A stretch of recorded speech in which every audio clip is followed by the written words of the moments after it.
अस्सलाम वालेकुम वरहमतुल्लाहि वबरकातुहू। वो लोग जो वर्ड से बहुत ज़्यादा तंग है तो वर्ड्स रिमोवर को एक बार यूज़ करें। ये जो आप देख रहे हैं ये वर्ड्स रिमोवर का एक दिन पहले रिज़ल्ट है और एक दिन में इसको ब्राउन किया और ये ब्लैक करते हैं और बार बार में इस्तेमाल करने से ये बिल्कुल ख़त्म होती है। सबसे पहले आपने वर्ड्स जो है इसके इर्द गिर्द यानी सराउंडिंग एरिया पर आपने वज़लेन लगाना है। वज़लेन को बिल्कुल सही तरीके से लगवाना है। इसके बाद आपने वर्ड्स लगाना है।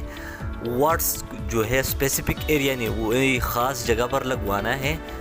यानी आप इसको देखें, ये है हम वर्ड्स सॉल्यूशन लगा रही है। तो ये थे इसके अप्लाई करने का तरीक़ा और बाद में आपने इनको ये थे वर्ड्स रिमूवर अप्लाई करने का तरीक़ा। तो आपने बिल्कुल इसे छेड़ना नहीं है, ये ख़ुद ब खुद ख़त्म हो जाएंगे। ये ऐसा ऐसा ख़त्म होता है, आपने बिल्कुल छेड़ना नहीं है।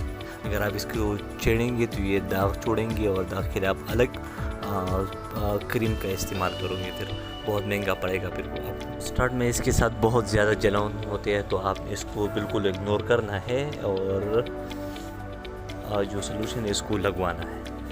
इसका जो एक दिन में रिज़ल्ट है वो आप आखिर में देख सकते हैं कि कितना चेंज आया है इसमें।